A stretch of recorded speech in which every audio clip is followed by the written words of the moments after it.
Salutations, supportive subscribers, Automatic here for Automatic Games. Thanks for joining me for this, a look back at our XCOM 2 series. In our previous installment, of course, we witnessed the climatic finale of everything that we've striven for, and in doing so, we confronted 3 Ethereals. Through a fortuitous turn of events, and some save scumming, we were able to satisfy our need for some kind of resolution. And in terms of those fortuitous events, not the least of which was the involvement of Loco in freezing the Ethereal and freeing the commander from the grip of a Viper, and of course that final kill shot delivered by J-Bone. With the combination of those 2 factors, that was all she wrote. That's all there was. But not technically, because we've got this episode to reminisce and say, before we get on to discussing the season at large, I think it's best that we say farewell to our final KIA, and that, of course, is in the form of Quick Smoke. It was his first mission, it was his last mission, and so now we raise a glass to Ed. Now hear this. All hands come to attention for Colonel Edward Cotrier, codename Quick Smoke, born May 5th, 2000, died March 9th, 2036. He was 35 years old. In the course of his service to the XCOM program, Colonel Cotrier participated in 1 mission and was accredited with 5 confirmed enemy kills. His epitaph shall read, he signed up late with the desire to bring down the elders. Though he helped us realize that dream, he didn't survive to witness it. Services will be held in memory of Colonel Cotrier tomorrow in the Avenger Memorial at 1100 hours. Those wishing to pay their respects are encouraged to attend. That is all. And his involvement in the final mission shouldn't be overlooked by any stretch of the imagination. I mean, he put down 5 X-rays in a mission where by the end we were overwhelmed with enemies, so I think the impact that he had on the aliens was noteworthy and definitely helpful. What you're seeing unfold before you is an operation undertaken by the Vigilant Resistance Movement, who inserted into this area via that black van being protected by Liz, codenamed Life. They're in Vancouver, and they're acting on intel obtained by Echo Squad a few episodes ago in Lagos. That intel is the exact location of Governor Raul Romero. And this resistance squad is commanded by none other than the Den Mother herself. We came out here for this? Her name is Di, and in terms of her operatives, she is accompanied by, as mentioned, Liz, codenamed Life. You've got Cece, you've got Kevin Alibert, codenamed Melee, you've got Krim and Phoenix. And these, of course, are customized characters that I had hoped we would encounter during our main story, but we did not get that opportunity. So, as a consolation, I decided to throw them together for this Afterthoughts episode. But make no mistake, this isn't necessarily just an afterthought. In fact, I recorded this footage some time ago, and by doing so, I was able to discern the name Raul Romero and insert it into our dialogue throughout Season 4. And of course, these aren't all of the customized characters that I created. This doesn't round out the entire lot of them. There are still those that we never encountered and that are not featured in this mission. One that comes to mind is Japik O'Death. Japik, I know you've been watching for a while, and I truly regret not getting you out in the field. But as you know, the game obviously has something to say about that, and we just never got the opportunity. And yeah, I find that regrettable. If we do another playthrough using the expansion pack, it is my intention to get some of these overlooked characters involved from the beginning, right from the start. And so I hope to do that. Of course, that may not be the next series we do, but I do have it in my mind that I am going to undertake another XCOM series in the sometime in the future. So yeah, there's plenty of characters that we did find, and there's plenty that we did put on our roster. 14 of those characters died. And that was never easy. I guess that's just inherent of an XCOM game. You go so far to customize these characters, you come up with their background stories and all of that. And so losing them becomes more impactful. And I had a hard time getting over it. You know, our first death was Cider, and I was troubled by that. I guess you don't get over it, you just kind of get numb to it, is all. Firebrand has a limited window to provide extraction. So anyways, this Vigilant Resistance squad is going to close in on Romero. The Den Mother, Die, is going to drop down and aim her gun at him. They're on to me. And that, of course, is the objective here, to capture or kill this man. It is the Den Mother's desire to capture him and subject him to interrogation. They've got eyes on me. To that end, she's going to go ahead and knock the man unconscious. Then, she'll have Phoenix pick up his unconscious body, and they will start to retrograde back towards that black van that delivered them. And it may seem haphazard to be driving out of here in a van, but the entire, the layout of the battlefield, the dynamics of this war have changed in the last few weeks. No longer do these various resistance movements just have hidden away headquarters in the wilderness. Now there are true battle lines, and the resistance armies are on the outskirts of Vancouver. And so certainly we are liberating cities. A lot of them are smaller cities. There are still large cities. I know Chicago is in play in this game. But judging from the information gathered from the expansion pack, most of the large cities on Earth were decimated during the initial alien invasion. Nonetheless, those cities that still stand are under scrutiny by a wide variety of resistance movements worldwide. And so with that in mind, driving a few blocks in a black van, well, it's just not as tough as it would have been a month ago. As you can see, Phoenix has picked up the unconscious governor and is beginning her retrograde toward the black van.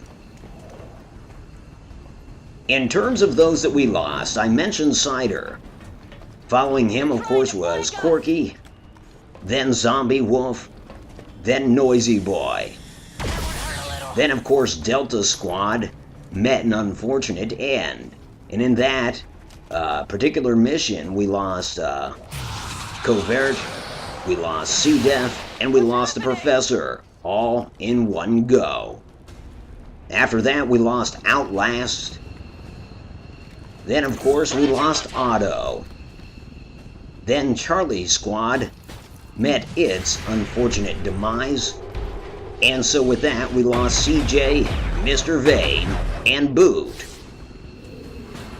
Then, in Season 4, we lost Lead, Manzer, and Quick Smoke. That's all 14 of them, and like I mentioned, it was never easy losing combatants. I had grown quite attached to them. Enemies moving on our position. So Liz is still holding her ground over there by the extraction vehicle. As you can see, Advent is inserting another pod of troops into this battle. Hopefully we'll just get clear of them. We'll be able to mount up and get the hell out of Vancouver. Location confirmed.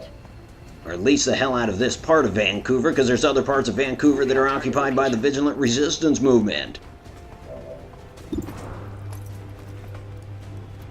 CC is gonna do a little covering fire here. No joy.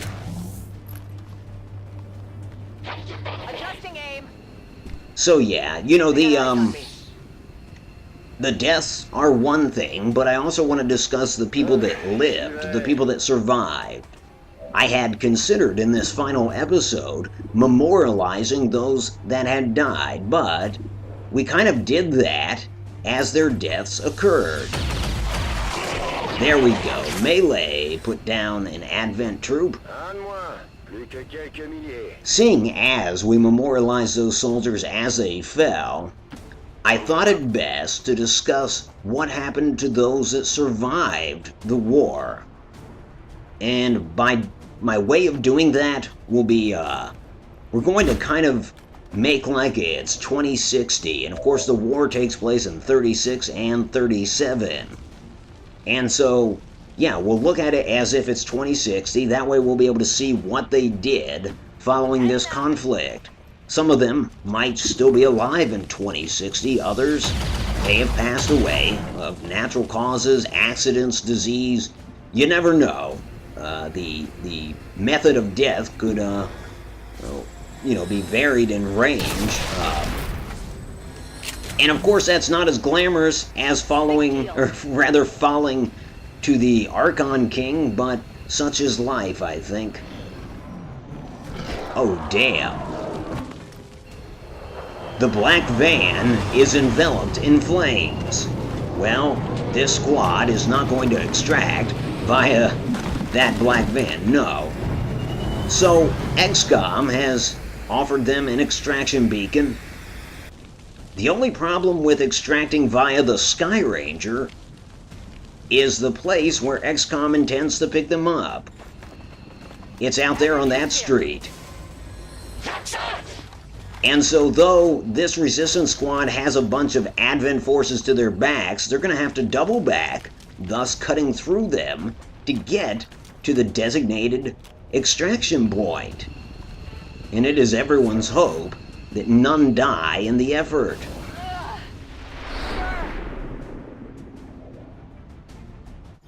Now, I want to take a little time as this squad attempts to cut through these forces to discuss my thoughts, my views on this particular XCOM title. I'm going. Well, it should be clear, abundantly clear to anybody that's watching, that I love this game. I'm a longtime fan of the entire franchise, and this game did not disappoint. Of course, as we got later in the game, it got a little more glitchy. It did freeze up occasionally. Post-mission, you'd get back to the Avenger, and it would freeze up when you attempted to go to the geoscape. And I'm not the only one that has experienced that. I've talked to Sushi Cat, and she has encountered the same hurdle. Are we looking for this? Otherwise, there were the crashes that seemingly went hand in hand with Archon King encounters. You'd see him and the game would freeze up. That wasn't anything that it was frustrating when it happened, but it didn't stop my my efforts. It just served as a bit of a handicap. It slowed me down. But yeah, I was able to persevere and get by that. There were a few instances where Advent forces would make, well, for lack of a better word, curious moves. Sometimes they wouldn't attack. Sometimes they would spend both turns on moving when they had a good shot available to them. And I tried my best not to gripe about that at too much length. After all, I'd rather them make the mistakes than our squads. Don't get me wrong. Our troops made plenty of mistakes in the field. I am not above admitting that. However, seeing as it is a role play, I'd sooner blame it on the characters than myself. Is that fair? Will you let me slide with that one? I hope you do, because that's the route that I've chosen to take. But overall, I've really enjoyed the game. I loved Enemy Unknown, Enemy Within, the expansion for that, My position's been compromised. and I love XCOM 2. And so, I anticipate being in awe of the expansion pack that's coming out on the 12th now, which may be before or after this episode airs. I'm not sure. I don't really have the release dates of these episodes scheduled, so to speak. I just try to do it every 2 days, as you know. And so I don't know if you'll be seeing this post September 12th or pre-September 12th or on the 12th. But yes, I anticipate the expansion pack being a worthwhile purchase. It looks like it's going to be a hell of a lot of fun, and I cannot wait to get into it. You know, the next series that I want to do is it's slated to be Minecraft, and I'm trying to recruit voice actors and extras toward that end. And I've got a great response in terms of voice actors. I really do appreciate you folks stepping up for that. I have not gotten a great response in terms of extras, so if that doesn't pan out, I'm not sure exactly what I'll do. In other words, the possibility exists that I may not get into Minecraft next, and you can accuse me of false advertising with the videos that have suggested that I would be getting into Minecraft, but I'll take it. I'll take it. It's an unforeseen complication. I've realized that I definitely need extras, so what can one do? Nonetheless, it doesn't upset me in the least, and if we cannot get into Minecraft, there is a very strong possibility that we'll just delve right into War of the Chosen, which is the title of the expansion pack. Either way, I'm going to be happy with what we're doing. I wouldn't do it if I didn't enjoy it. So as you can see, the Den Mother and her squad have doubled back, and they are cutting through the Advent forces. Some of these people are wounded, but they still are determined to make it to extraction. After all, the hopes and desires of the world, especially the world within the vicinity of Vancouver, are resting with the outcome of this mission.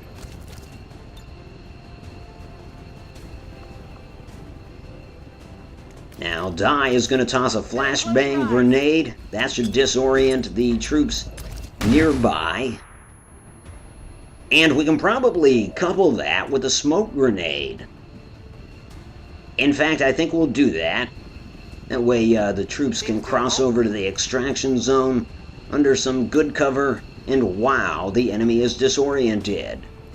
So CC will set about tossing that smoke grenade. The first time I've tossed one in this entire series is in the last mission, so whatever, make of that what you will. Again, I haven't utilized all the tools offered to me. I will own that. Oh, what can I say? Anyhow, I now want to turn my focus to my appreciation to all of you that have taken time out of your busy schedules to watch this this trite little series that I've posted.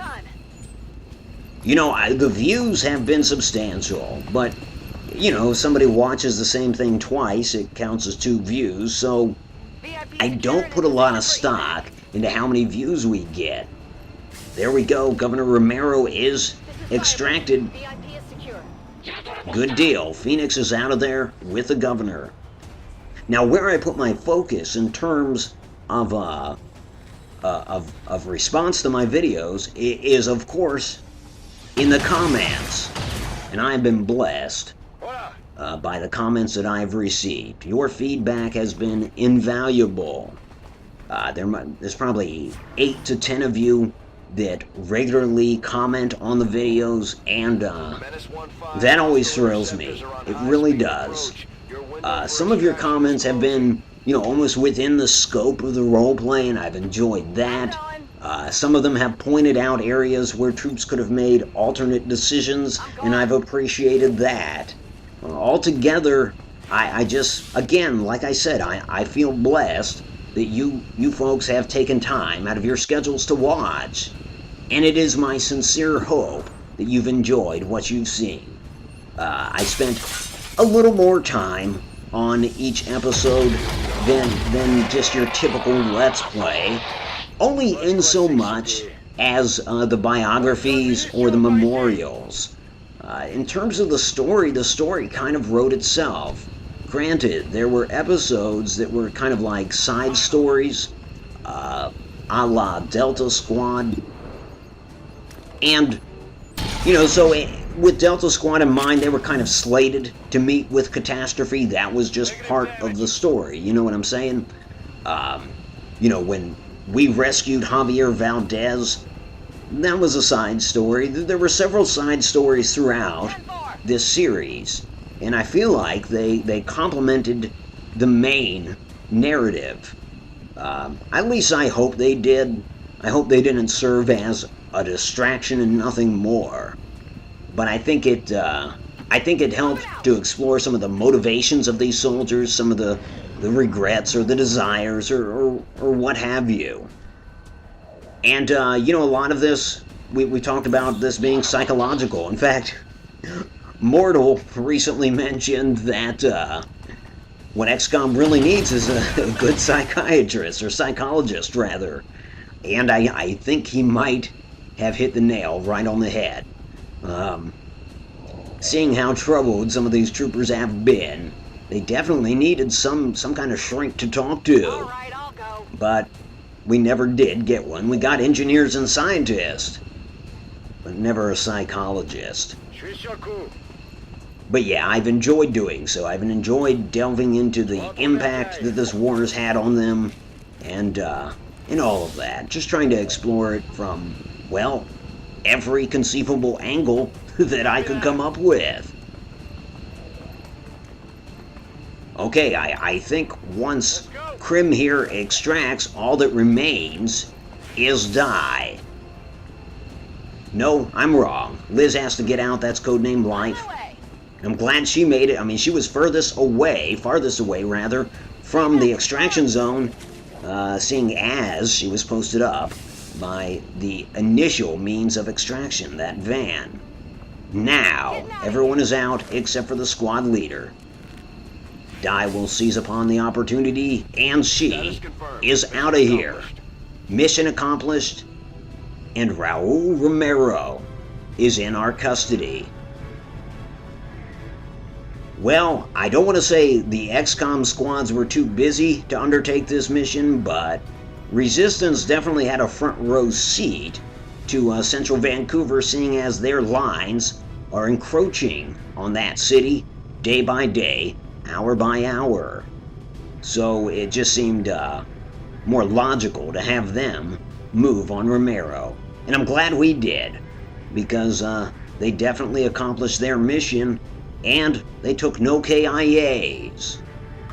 Now, of course, they are en route to the Avenger, so apparently XCOM will get to take custody of Raul Romero, and we will subject him to the harshest of interrogations. After all, that is the same treatment that he gave our own Jane Kelly. And there, of course, is a loading screen. For the first time in this series, I forgot to edit out a loading screen. Well, if I was going to screw up, now should be the time. If not, never. Anyways, I digress. I want to wrap up, folks, just again by thanking you wholeheartedly. As mentioned, we're going to take a look at the survivors, get into their stories a little bit, and so I hope you stay tuned for that.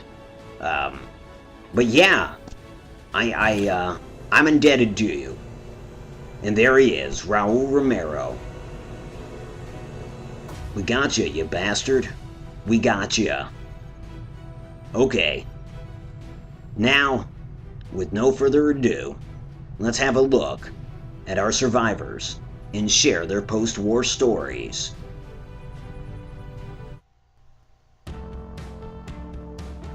Why not start at the top of the heap, rank-wise? Let's take a look at what became of Colonel Van Dorn.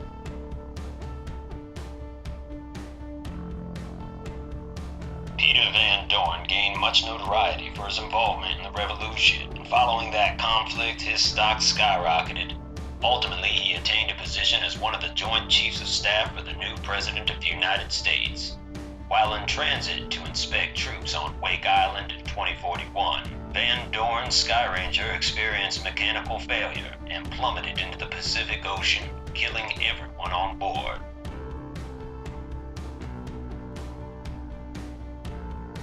Javier Valdez retired from XCOM in 2037 and immediately began his missionary work, which would take him on a tour of the Americas. But that tour was cut short after 6 months when he learned that his mother had grown ill, so he returned to Juarez, Mexico. It was there, on a cold night in 2038, that he attempted to foil a robbery in progress, and in the process was shot. He died of his wounds 2 days later.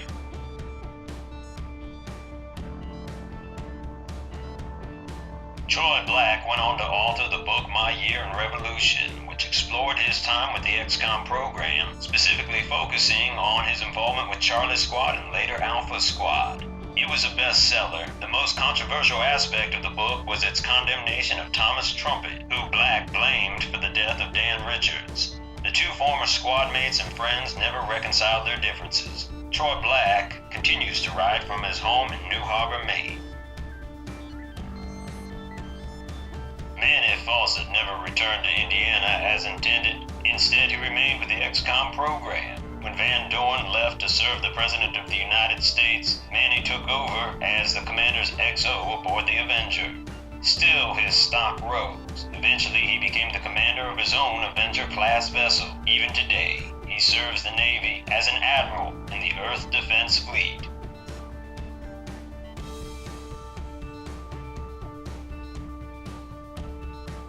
Bailey Benton made good on his promise to return to West Virginia. He earned himself a degree in architecture and built his cabin in the woods. And this was no rustic cabin, this was a state-of-the-art household. He met a woman named Allison, they married and reared up 6 children. By all accounts, Bailey is doing well there in the hills of West Virginia. He regularly corresponds with other veterans of the war.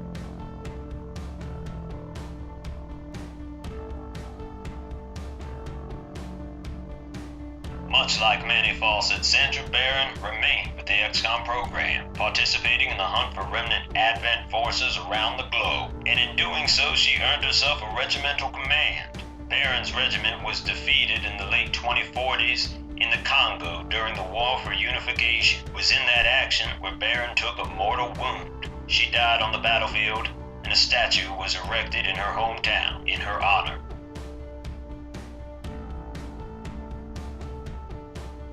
Oliver de Noble did quite well for himself following the revolution. He had always said that he wanted to find a domestic application for the Gremlin, and he did. He founded de Noble Household Innovations, redubbing the Gremlin the Gizmo, which can be found in most households today. He accumulated great wealth, but in 2052, he suffered several strokes.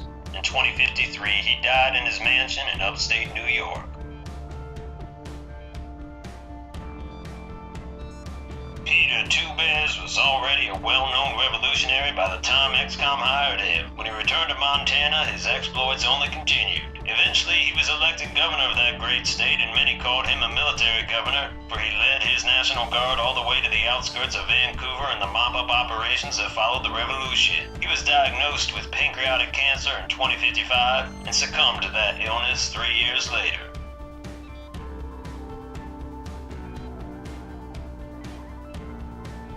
William Lee had seen enough warfare to last a lifetime, so he returned to his home in Ohio to live out the remainder of his years in peace and quiet. There, his wife served as a county judge, while William lived off his pension and tended to his garden. They had 3 children and 14 grandchildren. A couple years ago, William came down with pneumonia, and he never recovered. He died a few short days later, surrounded by friends and family.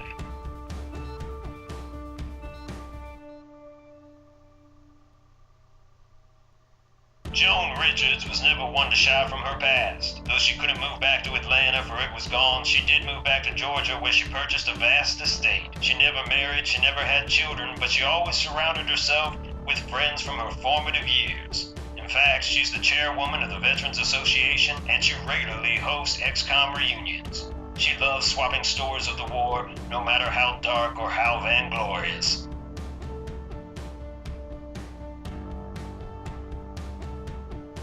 Following the revolution, Mark Jackson returned home. He remarried Leah and they raised a family. He also served as commander of the Missouri National Guard. Jackson had an unsuccessful bid for governor in 2041, and upon losing that election, he returned home to his estate and continued to write training manuals for the United States government. He never talked much about his experiences with XCOM, took any secrets he might have to his grave when he died in a motorcycle accident in 2044. The popularity of psionics took off after the war, and it made people like Brian Leitner overnight celebrities. In fact, 2 movies were made about Brylight, movies that he in no way endorsed. Simply put, he shied away from the limelight. He moved to Florida, purchased a boat, and began sailing the Gulf of Mexico. He became an avid scuba diver, and in 2055, while diving a wreck off the coast of Louisiana, Leitner drowned. His contributions to our understanding of psionics cannot be estimated.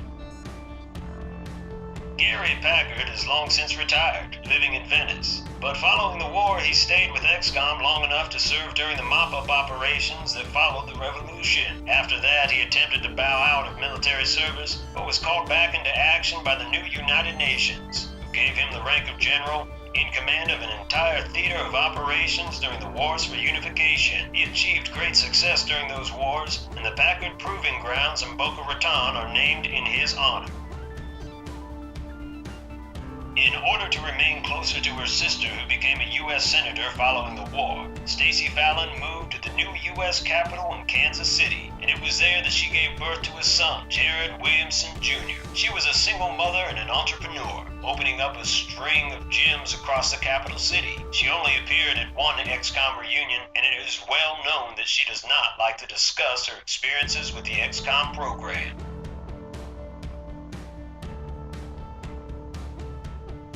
David Mortimer moved back to South America, where his old army was waiting for. Using them, he cut out a large swath of southern Venezuela and made it his own country. There, he built a sprawling hacienda where any man could retire comfortably. Unfortunately, the Wars for Unification came knocking at his door. His flag fell and the Venezuelan flag rose once more. He was placed under house arrest, albeit in a luxurious hacienda, where earlier this year, he died of a heart attack.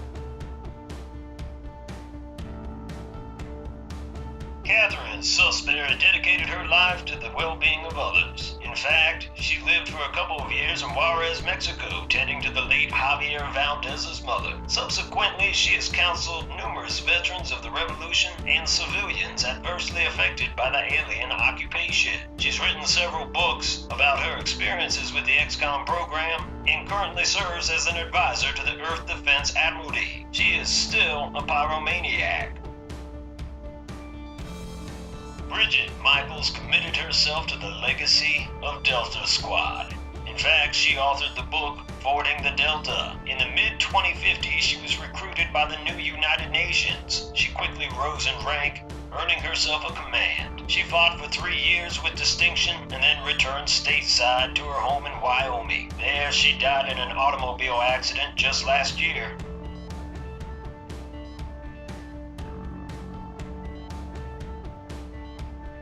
The rising popularity of psionics gave Autumn Durga the opportunity she couldn't resist. She moved to New Chicago to take advantage of the fame and fortune that surely came her way, but in the process she developed a nasty drug habit. In an attempt to clean herself up, she moved down to Mortimer's hacienda and lived there for 2 years. She moved back to New Chicago, relapsed, and in 2047 she died of a heroin overdose.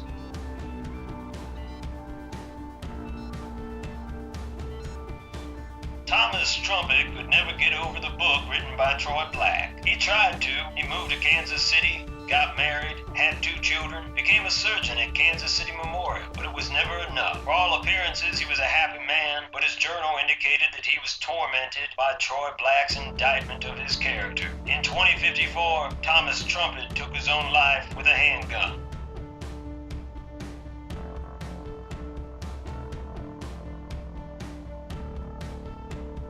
Ben Trollister was always most comfortable in the jungles, and though fame was offered following the revolution, Finn shied away from major cities and withdrew to the jungles with his friend Mortimer. He stayed at Mortimer's side for a number of months before focusing once again on his truest passion, big game hunting, a hobby hobby that took him around the globe. In 2056, while on an expedition in North Africa, Finn vanished, never to be heard from again.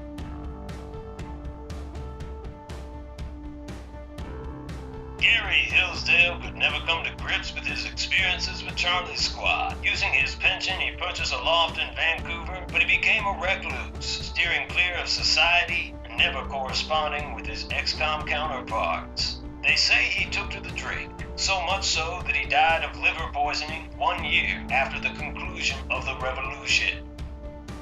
And so there you have it, the final chapter of our XCOM 2 story. For some on our roster, they were able to go on to realize the hopes and dreams they had for the future. For others, they were too preoccupied with the events of their past.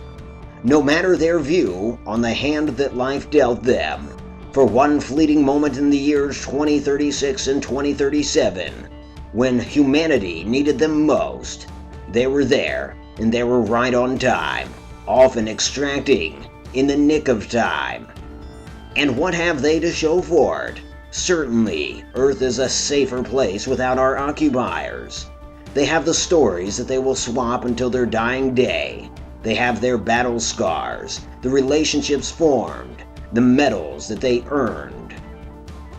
But for others on our roster, only a memorial stands as a testament to their bravery and commitment. This is Automatic for Automatic Games.